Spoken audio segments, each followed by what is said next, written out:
Thanks a lot for having me today and for this question. Well, actually, the stories that we're reading from the colleagues of Palestine Crescent in Gaza are sincerely heartbreaking and shocking. Today, we finally reestablished connection at 4 a.m. With colleagues that were not able to talk with since Friday, so almost a day and a half. And they were telling us that during the heavy shelling and with the fact that landlines were not working, they just move around with ambulances just for with the idea of finding injured.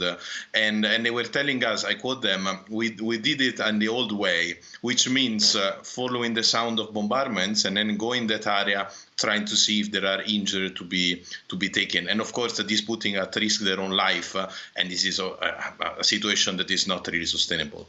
And obviously, we hear reports from Hamas health authorities that a lot of the victims are children. What have your colleagues found when picking up the dead? What is what are the victims in terms of age group? Well, what we are reading, but I have to say that also what we are seeing in some of very disturbing images are children everywhere, literally everywhere, like in terms of wounded and killed, women, families, and then of course, I mean, I cannot talk for all the Gaza Strip, but what we are hearing from colleagues is that children are really one of the main, let's say, group that are in these days, together, of course, with civilians in general. I would say that this is really a stark reminder on the importance of calling on all the parties in the respective civilian doing their utmost to avoid any more suffering to the civilians in Gaza. But then where are they supposed to hide? What advice would you give to anyone trying to escape these bombs? This is exactly the point that we have been making in the last 2 weeks. And so the real priority in Gaza is that there is no safe place where to stay. And even the idea of going from the North Gaza to South Gaza is very complicated. First, because of course there needs to be a free decision. But second is also how you move, where to go, where to find means to survive. So this is really a great concern for us. And this is also why we are calling on all the parties to get safe humanitarian access, a continuous one from the southern border, from Rafah, but also to create a safe humanitarian spaces. We cannot continue like this. We cannot continue with this suffering of millions of people in Gaza while 100 trucks are trickling in a week. This is not the right answer, and needs are just increasing day after day. So how would you help facilitate any kind of corridor? What would your role be in that situation? And what kind of message would you like to send to authorities on both sides to ensure that this happens?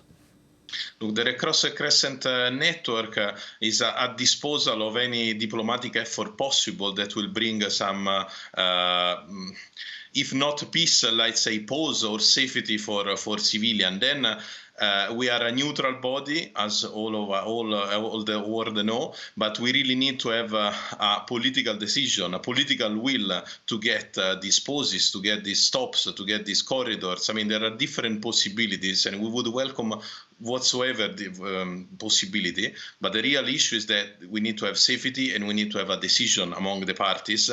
And the message here is to the international community. I think that it needs really to be a team effort and not just an individual one. To the international community to do their utmost with all the partners and stakeholders to get this safety for civilians and to get this safety for humanitarian aid while entering in the Gaza Strip. And just a quick one on the people on the ground. Obviously, they're struggling with all kinds of resources. What is most desperately needed for those Gazans in this situation?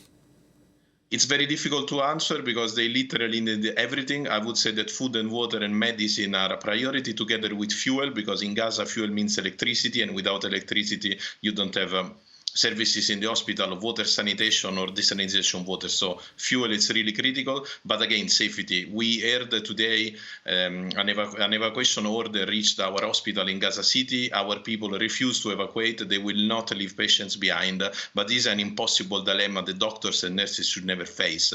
Leave a patient behind for safety or stay in the hospital but risking their lives.